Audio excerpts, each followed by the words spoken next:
All right, just before we get to the pregame, I want to open up by saying hello and welcome everyone.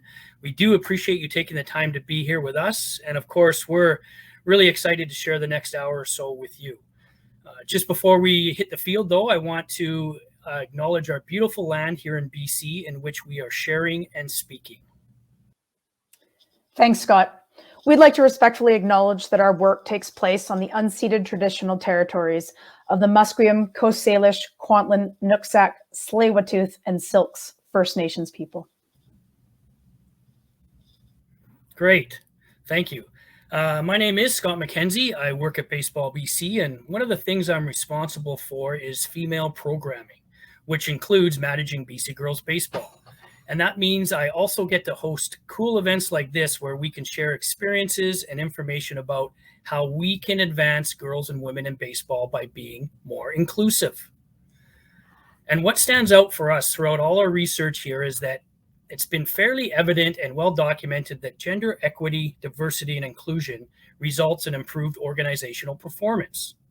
And for all of us, that should translate into stronger associations. Now, well, we believe anyway that as we further embrace these principles, just like many leading and developing associations do, we'll benefit and increase participation and improved baseball for all. And regardless of gender, we recognize and value all importance of ensuring everyone has equal access to advance and succeed in baseball without any obstacles or roadblocks.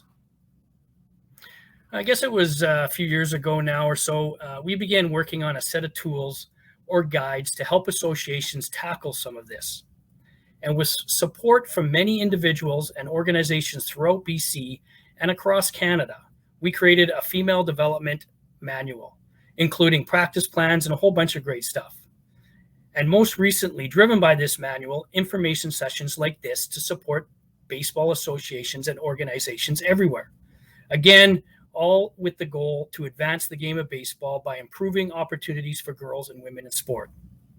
And to be honest, we intend for this presentation and information to evolve as we learn more, as the game grows, and as pioneers and leaders like all of us keep sharing experiences, advice, and victories. So I urge you to communicate with us and others. What is working for you and your association? What isn't? So as mentioned earlier, and even though this information shown here is centered around concrete research and has proven effective, even around here locally, we only are offering suggestions throughout this hour and recommending pathways to generate more discussions for tomorrow, the next day, and for as long as it takes. And hopefully you'll find a few takeaways from this presentation that might help you and your association. The first pitch is just minutes away, and as hinted above, I'm just the host for this presentation. So let's meet our presenters, and also known as regional coordinators. And if you're wondering what that is, I'll quickly explain what a BC Girls Baseball Regional Coordinator is. As we know, serving everyone equally in this huge province is no easy task. But by improving communication, accessibility, and engagement throughout, we feel we can further develop girls baseball. So we added local experts. We believe by having a more direct liaison, we will further grow relationships, provide immediate resources, and just overall be of greater help to you in your city or town. They are the specialists in the field, doing great stuff in their communities, and are available to you and local baseball associations within each of the regions. Also, we now have the means to help with all the help we need to do presentations just like this. So with lots of pride, let's get to know our regional coordinators and tonight's presenters. Hello, everyone. My name is Stacy Fournier. I am the Fraser Valley West Regional Coordinator. Been involved with baseball and Baseball BC specifically for quite a few years now. I started coaching in 2016 in the high performance program and have been involved in the grassroots side of things as well. Currently, I'm also the technical director on the female high performance side, and I'm playing both on the provincial and the national women's teams. So fully involved in baseball and just really excited to be here with all of you and speak about our great game. Hi, everyone. I'm Emily Fournier. I'm the Fraser Valley East Regional Coordinator, and I've also been involved with Baseball BC for a number of years. I've played for Team BC since 2005 and coached with Stacy since 2016. I started playing baseball when I was 5 all the way up until I was 18. I went off to university, played a little bit of softball, and then came home and now currently play for the BC Badgers in one of the men's leagues here. Hi, everyone. My name is Christy Watson. I represent a little bit of the older generation here. I came around at a time when girls were told to go play softball. So that's what I did. I played softball for a little while and then decided it wasn't for me. I had a son about 13 years ago and got to coach him, and really excited to be working in baseball again, noticing how many girls there were in the sport. And I decided that this was my passion and what I wanted to work in. So now working for BC Baseball as a Vancouver regional coordinator, really excited to be advancing girls baseball on the west side of Vancouver. Hi, everyone. I'm Ashley Stewart. I'm the Interior Regional Coordinator. I grew up playing baseball and then switched to softball, but I did have the opportunity to play on the Team BC team for girls baseball, which was such a great opportunity. Now I'm back in the baseball world, coaching an instructional league here in Kelowna, really working hard to get more girls involved in baseball and just really looking forward to expanding the program. Now, throw it back to Scott. Thank you. Well, if you know them like I do, and maybe some of you out there do, you'll agree those were pretty modest and humble intros. So trust me when I say I'm fortunate to be working alongside these powerful women and passionate leaders, which I'm sure you'll see as we listen to them here a little bit later. So here's for the starting lineup. Christy is leading off with some history and skin-tingling inspiration. Emily is up next, followed by Stacy with information on the whys and how-tos. And cleaning up is Ashley and friends with some practical and actionable steps we can take to advance girls and women in baseball. Then, in the post-game chat, we will provide some support and helpful links in our resource section. And if we don't get kicked off the field, the team will also answer any questions at the end. So with honor, I flip the ball to our starter, Christy, and the Baseball BC's female program regional coordinators. Thanks so much, Scott.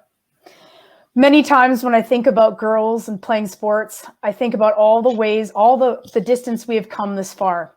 When I think about baseball, I think about girls in it, and I think that might be crazy. Please watch.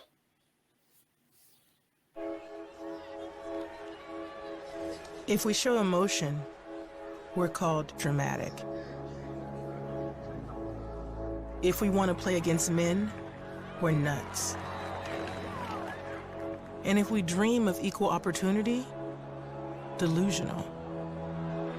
When we stand for something, we're unhinged. It's super, it's gonna need to calm down. When we're too good, there's something wrong with us. And if we get angry, we're hysterical, or rational, or just being crazy. But a woman running a marathon was crazy. Officials tried to pull her off the course. A woman boxing was crazy. A woman dunking? Crazy.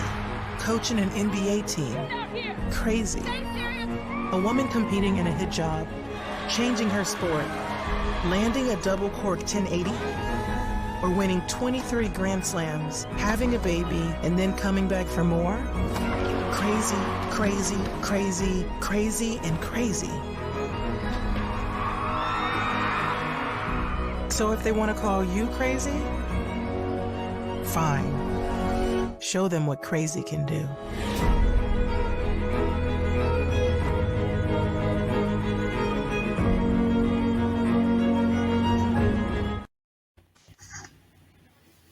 I've watched that video multiple times, and every time I watch it, it invokes such feeling inside me. Many of those words that you heard in that video, I've been called. They've been used to describe me, my fellow women coaches, and players I know. These words and these terms are old and they're passé, and they're rhetoric that we just don't need. We need to invite girls back to the game. In 1974, when girls returned to Little League Baseball, Kim Green decided she wanted to play, but teams were already chosen. So her mother held tryouts for an all-girls team. 100 girls tried out. They beat the Angels, they were called the Angels. They beat the boys in 8 straight games and finished second in the league. Women's place in baseball has sort of evaporated over time. They have fought, usually on their own in small numbers, but they want to come back to the game. Not enough has been done. 100,000 young girls play baseball in their youth, but only 1,000 continue on as young adults. By this age, girls are outnumbered 400 to 1 by the boys. Usually, they are pushed to another sport just because of their gender. Well, in order to know where we are today, we got to look back at the past. Where were we in history? Women in baseball, early in the 1900s, they were playing, scouting, managing, and owning. We had girls playing against professional men. Jackie Mitchell, a 17-year-old, struck out both Babe Ruth and Lou Gehrig. We had female scouts and girls and women playing in the professional Negro leagues. Well, what happened? Let's talk about it. Softball. It's the elephant in the room. Did you know that softball was founded in 1887 by men who were just killing time waiting for a football score? It was known as indoor baseball, and it was a way for men to practice throughout the winter when it was cold outside. Over time, it morphed into an actual sport with standardized rules. It became a women's game when women were forced out of baseball. After Jackie Mitchell struck out Lou Gehrig and Babe Ruth, her contract was canceled the next day. She was forced into softball. Why? Because it appeals to women's fragility. I think that logic is passé and it needs to change. It doesn't happen in any other sports. We need to stop it now. Women did get the chance to play. While the men were at war, they got the opportunity to play in the All-American Girls Professional Baseball League, 1943 to 1954. Over 600 women played in the league, over 10 teams in the USA. In 1948, the peak attendance peaked at 900,000 spectators. This league is considered the forerunner of women's professional league sports in the United States. Little girls saw this and they wanted to play too, but unfortunately between 1939 and 1972, girls were banned from playing Little League. Well, in 1972, the Supreme Court ruled that that was illegal, and the next year, girls joined in thousands. This was the year of girls' highest participation rates. What did Little League International do? They responded to their inability to formally exclude girls by creating Little League Softball and streamed girls into it. This shift from formal prohibition to a cultural promotion of baseball for boys and softball for girls still exists. Did you know that in 1952 to 1992, the MLB actually banned women from playing for any MLB or any MILB team? They did. Slide. Moving on to Chelsea Baker. In 2010, Chelsea Baker's Little League jersey was hung in the Baseball Hall of Fame on the second floor amongst other memorabilia in the Diamond Dreams exhibit. As a 12-year-old knuckleballer, she went 4 years as a pitcher without a loss. She pitched 2 perfect games and went 12-0 on the mound. I urge you to consider, do you know a 12-year-old who's done that? I don't. There are women making strides in non-player roles. Kim Ng was the first woman general manager in the history of any major North American men's professional team sport. There's others too. Yet none on the field. We don't see any umpires. The NFL has had them since 2015, the NBA since 1997, and the first woman professional soccer referee was in 1981, yet none in the MLB. There are making strides in the independent leagues. Most women graduate top of their class, but unfortunately, some of their careers end in discrimination lawsuits. However, they have been known to be called for spring training games, so we're encouraged by that. Amanda Hopkins is the first full-time women's scout working for an MLB team in over 64 years, so it's happening. We've got 11 coaches going into 2022. You see most of them here pictured in uniforms. They can be seen on the field, most notably Rachel Balkovic, first woman manager in minor league baseball history with the Yankees. Now, a lot of people ask, my daughter should play softball. There's no opportunities in college for them to get scholarships. Well, it's happening. College club baseball is forming in the States as a way to transition into varsity NCAA programs. It's happening this year. There are teams across the states, most notably in Cal State and at Western Washington. We do have girls and women playing baseball. Katie Reyes and Emma March were played in the Little League World Series. You might know them. They're from Hastings and South Van. There was also stars like Monet Davis in 2014 and Ella Bruning in 2021. You may have heard the name Isla Borders. She was the first woman to receive a scholarship to play men's college baseball. And Genevieve Beacom, pictured here at the bottom right, she, at 17 years old, pitches a fastball at 84 miles per hour. It's her goal by the end of this year to get it up to 90. Great things are happening locally too. I don't know if you've heard the name Marie Kalisic. She's from Wally, BC, and she's the first woman catcher playing in NCAA baseball. Claire Eccles from Surrey, BC, in 2017, she joined the Victoria Harbour Cats as the first woman to play in that league. I've played catch with Claire. She's the real deal, let me tell you. These women are walking so that the next generation can run. Girls need and want girl-centered baseball programs.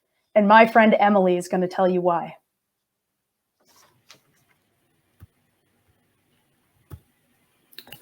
So we've heard a bit about our passion behind this and some history. Thanks, Christy. We're going to move on to a bit of our why and what our purpose here is. To start with, I'm sure you've all heard the words gender equity, especially in the last few years as more organizations get on board with this.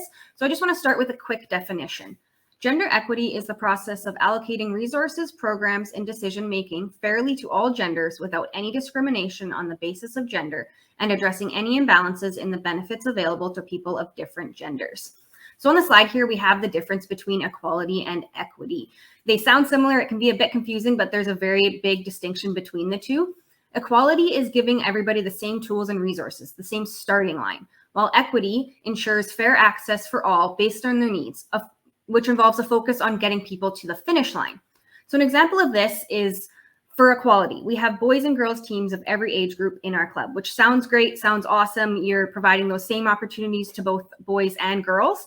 But on the opposite side of that, we have equity, which is we're designing our girls programming and training our coaches to encourage engagement and slow dropout rates. So this is just giving girls that extra push and those extra opportunities because they are falling behind in this aspect.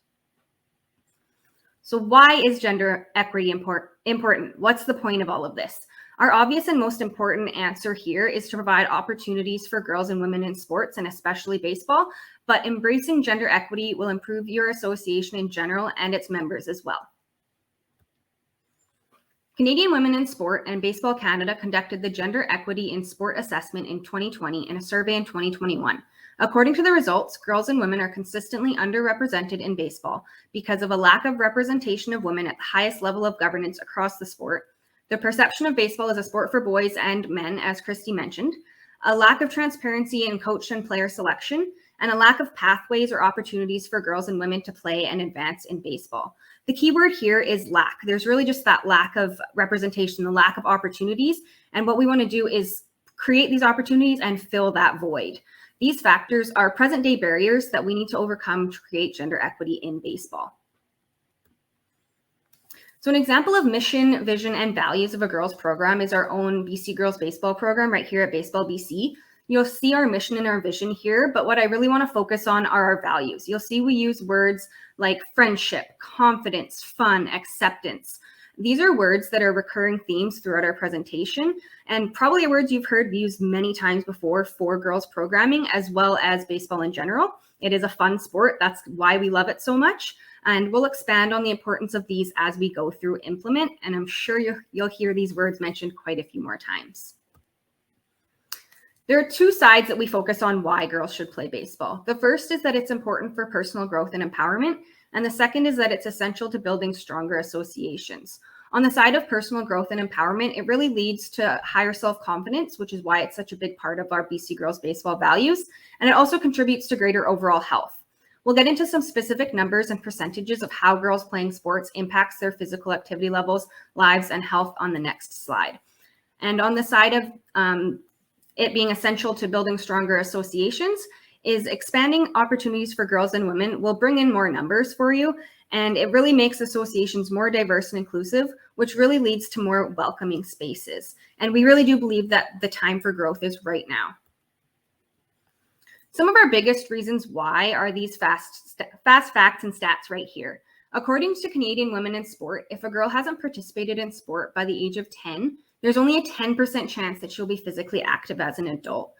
This is a stat you've maybe heard before, but it's always really stuck in my mind with just how low that 10% number is. We want to focus on bringing this up as much as possible and getting girls involved in sport as young as we can and keeping them interested as they grow. Next up, we have girls participating in sport weekly. As you'll see here, it starts low and it just decreases from there. At the age of 6 to 12, only 57% of girls are participating in sport weekly. And by the time they're 16 to 18, that drops to only 38%. To go along with this, by the age of 14, girls are 2 times more likely to drop out of sport than boys. Again, this is another stat that's always really stuck out to me, and it's particularly relevant for us with the comparison of boys versus girls, with baseball being a more male-dominated sport. But it's not just about the dropout rates and negative reasons. A more positive stat that we can focus on is that 94% of executive level women leaders have played sport, and 74% of executive women have reported feeling that sport accelerated their careers. This just shows that joining and continuing to play sports, baseball or otherwise, and being active are very important to girls and women's lives, even unrelated to sport later in life. Okay, so why the importance of girls-centered programming? You heard all the reasons from Emily just now, but we've got some more coming up for you. So the Canadian Women's Foundation reports many reasons for providing girls-centered programming. One of the big ones being boys and girls tend to have different needs and interests. So by providing this space for girls, you provide a way to attack those needs and interests head on rather than it being a byproduct or just kind of a side thought. Another one that really sticks out to me is women role models show girls that they can be smart and powerful. So with girl-centered programming, you can really focus on having women role models in every capacity, on the field, doing the admin work, just for those young girls to know that if she can see it, she can be it. Something that we talk about a lot through girl-centered programming is the Jays Care Girls at Bat program. This is an inclusive program that emphasizes effort, attitude, and growth. So rather than just focusing on baseball-specific skills, which we obviously think are very important to include, it uses baseball as a tool to enhance social and emotional skills to address the issues of low retention rates, high dropout rates, and lack of access to opportunities to play in athlete-only environments. Jays Care offers a Girls at Bat clinic for coaches that will provide knowledge and support to those who are dedicated to seeing girls play baseball. This is a really great course that we have all taken. I actually took it online, and it was still really awesome to be a part of. Tons of great takeaways that we implemented into our programs right away. So why now? Not only do we need to think about why we need to encourage girls to play baseball generally, we now have the impacts of COVID-19 to consider. Some of the numbers and percentages we've mentioned are shocking, or if you already know them, it's just a sad reinforcement of why we do what we do. But this one's particularly hard to swallow. 1 in 4 girls are not committed to returning to sport post-COVID-19. That's not even considering the male-dominated sport of baseball. So how do we remove these barriers? We'll discuss that in a little bit, but the biggest part is designing programs with girls' needs at the center. And how do we know what the girls need other than from the surveys and the stats? Well, we asked them. I've found my development playing with boys hasn't always been the most positive experience in baseball. I have discovered that the boys can be very distant and not the most respectful towards girls at first glance. My first game in Pee Wee AA was not the best memory because of how the boys distanced themselves from me. I was the only girl on the team. I found out later that I was the only girl in the league. It took a lot of courage to show up to each game knowing that I would be the only girl on the field and that all eyes would be on me. I found my experience of playing baseball with girls extremely positive. The girls don't really care how good you are. They understand if you are there still playing baseball at the stage that you do it because you love it. The experience of being respected and truly understood is so refreshing when you first meet other girls playing baseball. There is no need to explain why you are there or why you still want to play baseball. There are times we did have to buckle down and be serious, but the energy of being with the girls just inspired me to play the best. One time when I struck out bringing in a trying run with my team, Team BC, teammates, they were nothing but supportive. Even though they were a bit disappointed, their first priority was making sure that I was okay, and this is why I believe there should be girls-only baseball teams. So that was an example from an athlete who's been involved in girls and co-ed baseball programs. Just as you heard from her, just the positivity that came from being involved in that program is what we're really striving for. We also have some examples from parents up on the screen of parents of athletes that have been involved in similar situations.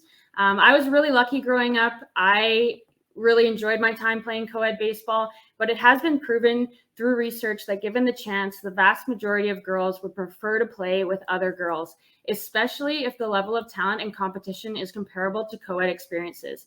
So that really resonates with me. As a young athlete, I wasn't too sure about playing with all girls. Like I said, I enjoyed my experience. I was very fortunate to have a good experience playing baseball with the boys and with Emily. But as soon as I started playing with Team BC for the first time, or even just went to one tryout and kind of noticed the instant friendships and the instant camaraderie involved in girls baseball, I was hooked, and I was really just all in on providing this for other people. And we just didn't have to explain ourselves to the other girls. Nobody was asking us why we were playing baseball. We were just all there to play baseball. And this is just a big reason of why I think girls-only programming needs to exist. So we've gone over the why. Now we're going to get into the how. How do we champion girls baseball? It's our responsibility to change attitudes and show girls that they are accepted and encouraged by removing social stigmas, dealing with fears, and breaking down barriers. We need to do this by creating safer environments for everybody. Within that is providing the same experience for everybody. So that means greater access for girls to baseball programs, whether that's through a registration on your registration page, just a simple box to check whether they want to play with girls or they'd rather play in a co-ed environment, and then just giving them more playing opportunities, making sure that we have lots of positive role models involved in our programs, and also offering quality facilities and equipment. So we're not putting the girls programs in the back of the gym or on the worst field at the worst time. We're just making sure that those opportunities are as equal as possible.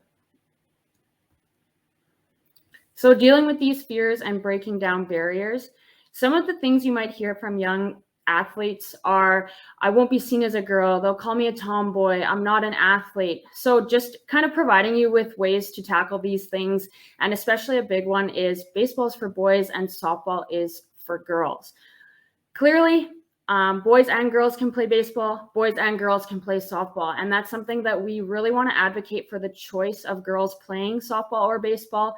As we've all mentioned, we played softball. I currently coach softball, so I love the game. It's just very important for us that we advocate for that choice, as no sport is inherently gendered. This is a really great campaign from Canadian Women in Sport. You might have seen it on social media, the She's Got It All campaign. Passion, determination, and a lack of opportunities for high-level play, which we found is especially prevalent in baseball. So dealing with these fears and breaking down barriers, how can we hit them head on? A few different ways. We can encourage the players, understand them, and identify with them. Those women mentors will be super helpful for this, and then we can teach them. So we can say things like, it's okay to work up a sweat and challenge your body. You don't have to be a hardcore athlete to love baseball. We hope and think that you can play baseball as long as you want to, whether it's at a high level or just recreationally. And that's what we want to instill in everybody. And then teach her the skills to be successful. So have her watch games on TV, stay at the park a little bit longer, really immerse in baseball so that she's more comfortable and confident on the field. And that's just a great place to start. So what can you do? How can you attract more girls to play baseball? So we'll focus on recruitment, like that, how to get more girls and more women involved in your associations as coaches, as umpires, and as members of your board. Then we'll talk about engagement and development, give you some strategies you can employ when coaching girls, and then focus on retention. So once you have girls signed up, how do you keep them playing and coming back next year, right? As we mentioned earlier, girls drop out of sports way earlier than boys do, and it is so evident in baseball. You see it in your own associations. You may have plenty of girls at 6, 7, 8 years old, but by the time kids reach 13, 14 years old, How many girls do you have left play in your association? You'll be lucky if you have one. So recruitment is done through a combination of active and passive methods. These are all things you've done before, I'm sure. So passive methods is advertising when your registration is open. It's your Facebook pages where you share information about your season. It's the information on your website. Active methods take a bit more time on your part, but these are really the most effective. It's talking to parents and girls at the park about playing baseball, finding out why they're not playing baseball and how you can change that. Encourage players to bring a friend out to a come try baseball session. This is really one of the most successful ways to grow the number of players in your association. Because once you start offering girls only options, you will open up your association to a whole new group of girls who weren't interested in playing baseball with the boys. And start young, right? Target girls at a young age so that you introduce them to the sport early so that they fall in love with baseball and keep wanting to come back to play. So when boys see information about baseball, they assume it's for them, but girls do not. Here are some examples of posters for summer camps that Baseball BC has done. The one on the left has a picture of some athletes, including a girl as well on the poster, but the poster on the right is just a picture of boys playing baseball. So here's an action I want you to take after this session. Go look at your association's website and take a look at the pictures. Do you have pictures of girls playing baseball, or is it just boys? What is the language that you use? Do you talk about boys playing baseball? Do you talk about girls playing baseball? Representation matters in the images and the language that you use.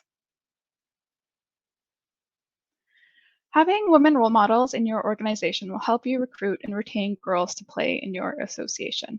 Having that support system around your girl players is so crucial to keeping them in the sport.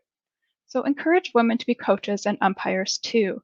It can be intimidating coaching for the first time, especially in a male-dominated sport like baseball. Organize your own mini how-to coach sessions for first-time coaches and encourage women to try it. Be a champion of women as coaches and as head coaches for co-ed teams as well. And of course, men can coach girls too. Reach out to former players and have them mentor younger and newer players. So ask those teenagers to come help out at a girls' day or with a younger team. The younger girls really look up to the older girls. And ensure you have women as board members too. Women provide different perspectives and knowledge, and it's just good business to have a more diverse board. And as a board, be supportive of and push for the opportunities for girls programming.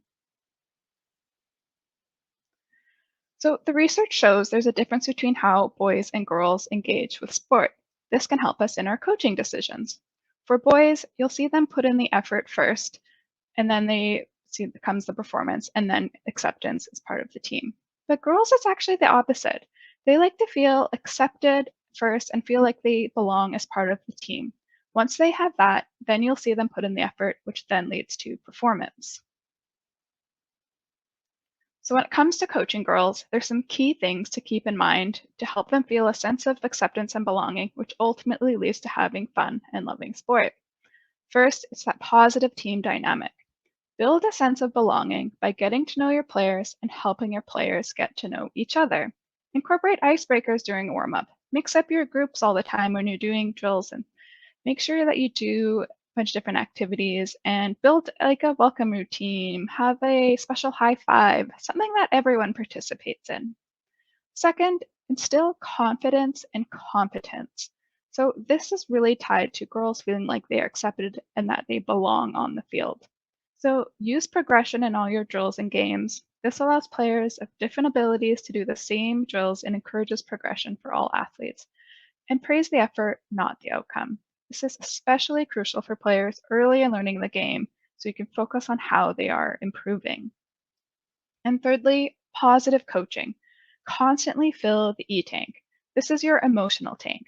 So when players' E-tanks are low, they're more pessimistic, they tend to give up a bit more easily. But when they're full, they're more optimistic, they're more coachable, they're more likely to get along with their teammates and really improve their skills. So focus on what players are doing well. Give specific praise. Greet them by their name. Check in with players who might seem down. And get everyone on the team to help, including your other players on the team. And for you as a coach, it's important to receive feedback. At the end of a practice or a season, ask what the players liked or didn't like and use that to help improve the program. And so moving on to some key things to keep in mind when coaching in a co-ed environment, when you really only have 1 or 2 girls on your team. You need to address stigma immediately, especially when you're at that 12, 13-year-old age group. You might see some players who have a poor attitude about having a girl on the team. As a coach, you need to make sure your team is accepting and welcoming of all players, and particularly the girls. It's all about creating a welcoming and positive environment for everyone on your team. So be inclusive of all players on your team. We've heard stories of girls not wanting to play because no one would play catch with them at practice. That's not a very welcoming environment. So pay attention to how everyone on your team is getting along and who is or who is not being included. And ask girls to lead drills just as often as you would ask the boys. And treat girls as baseball players. You're out there teaching them the skills of baseball, and if you've done your job well, there shouldn't be concerns with them playing on your team. And if you only have a couple girls at an age level, group them together on the same team so they're not isolated and on their own. And most importantly, coaches cannot tolerate any form of bullying, harassing, or isolating. It's important to make sure girls are comfortable, especially if they are the only one on their team. So now that you've recruited more girls to your association, you need to keep them. We know girls are dropping out of baseball faster than boys, so you need to put in more of an effort to really lift girls up and provide those opportunities for them to be engaged and have fun. Focus on creating a welcoming environment and build up that support system, which will help girls feel like they're part of a team and will want to keep playing baseball. When you start out, low numbers may seem like a failure, but remember, it's just the beginning. Don't be discouraged if you only have 10 girls sign up for your first Girls' Day. That's 10 more girls playing baseball who might not have tried the sport. And if each association in BC gets 10 more girls playing baseball this year, that's well over 500 more girls playing baseball. So keep building on what you've started and continue to offer these opportunities even if you have low numbers. Word will spread and numbers will grow. Keep adding more opportunities as you have more girls join your association. And most importantly, keep it fun.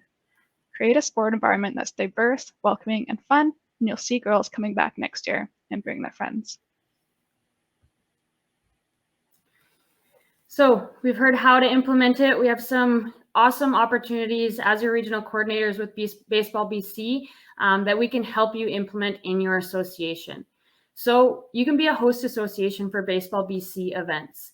This starts out with, if it's all you have capacity for is one day, a girls' baseball day or festival or try-it day is a fantastic place to start, and we would love to help you set that up.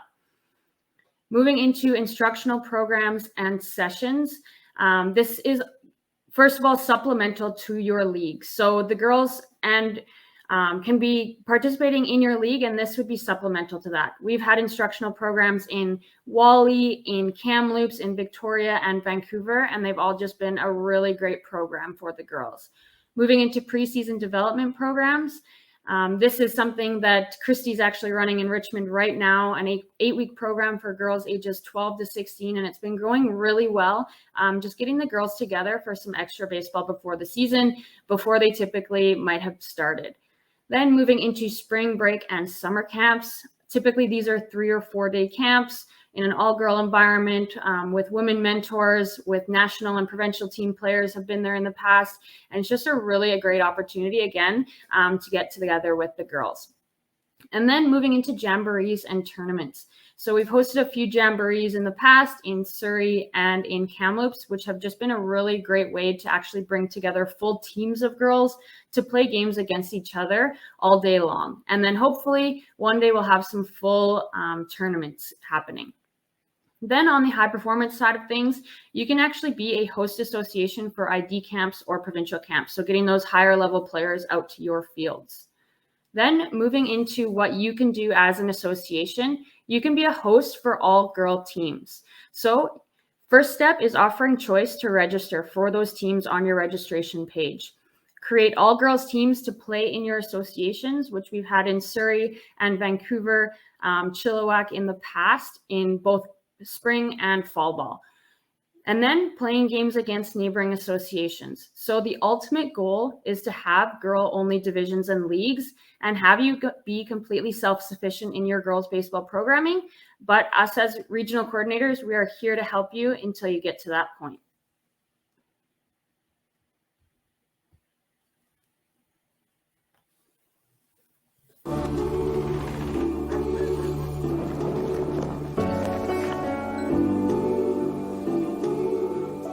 So many girls are told they can't play baseball because they're girls. We have a cultural myth here in the US that boys play baseball and girls play softball. We don't need those stereotypes, just smash them. 1, 2, 3, face up! When we invite girls to be a part of the game, girls baseball's gonna grow.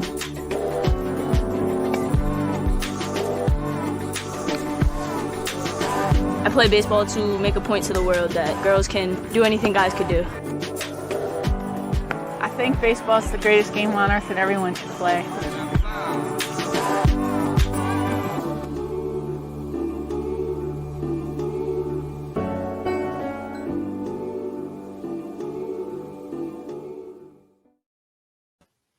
We truly hope some of those things have stuck with you and that you can pick up just a little bit from these words. We hope that it can direct you towards finding something really great in your associations this year and many more for the years to come.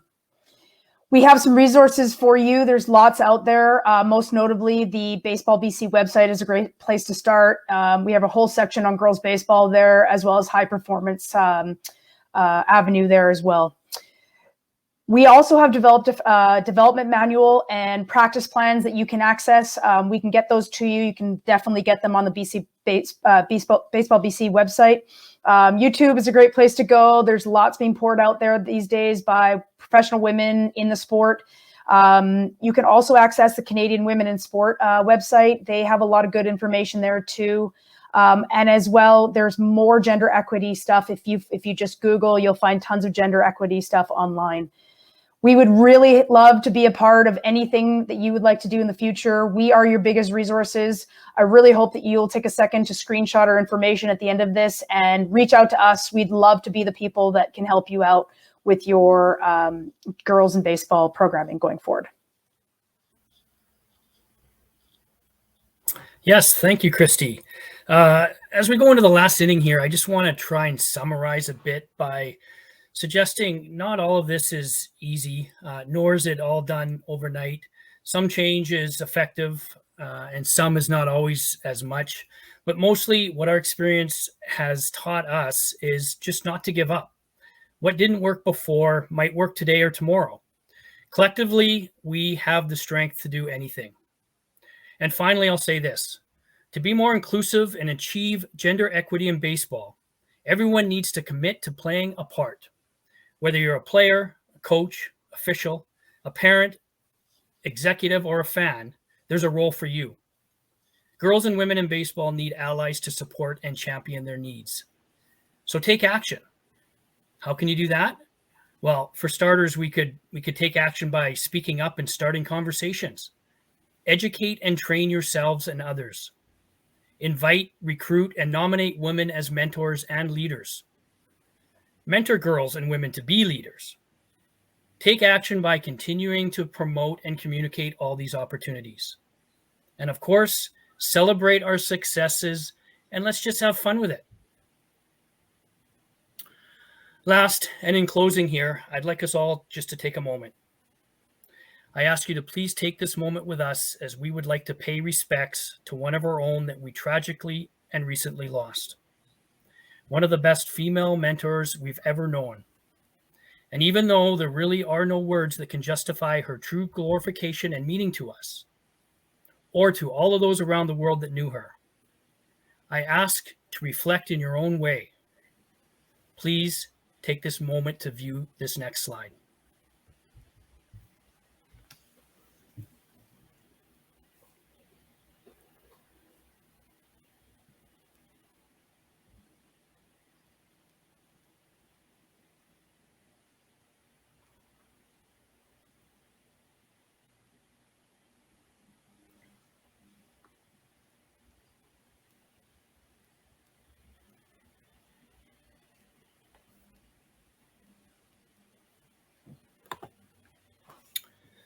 Amanda, we miss you, and much of your legacy will always be with girls and women's baseball everywhere. Okay, that's the ball game. Thanks everyone for being here. Our contact info is on the screen there. Take a moment to write it down, screenshot it, take a picture. Let's connect if we can help you. And really, we just hope this generates awareness and discussion, and it offers some value to you and your association. So now I think there's some time. We'll field any questions.